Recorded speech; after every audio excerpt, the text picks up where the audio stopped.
In today's video, I'm going to teach you how to print a schedule in Microsoft Project. By the end, you'll know exactly how to get a clean Gantt chart, calendar, report, or timeline onto paper or into a PDF, using the same familiar file and print experience you see in other Office apps. Start by opening your project. Decide which view best represents the schedule you want to share. Most people print the Gantt chart, but calendar, timeline, and report views are also supported. Switch to the view first so what you see is what you print. If you're printing a Gantt chart, go to the View tab and choose Gantt chart. If the bars look too crowded or too spread out, adjust the timeline zoom so your dates and tasks are readable. When it looks right on screen, select File, then Print to open the print preview. In the print window, review the preview carefully. Choose your printer, or pick Microsoft Print to PDF if you want a digital file.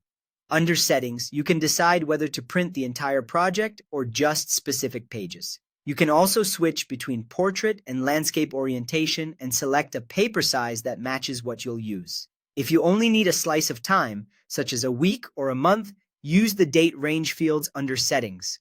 Enter a start date and an end date to print only that window.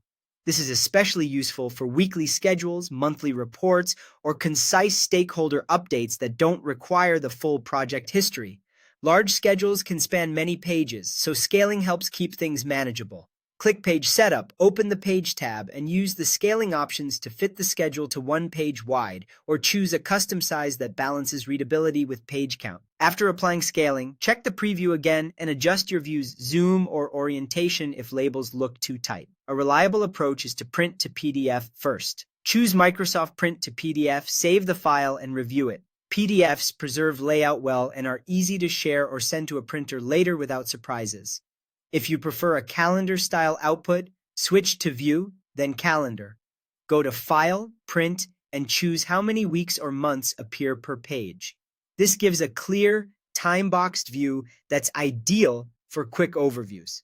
Finally, the same file and print process works for timeline and report views. Open the view you want, preview it, set your printer or PDF, confirm the range and orientation, and print. With these steps, you'll consistently produce a clear, professional schedule from Microsoft Project.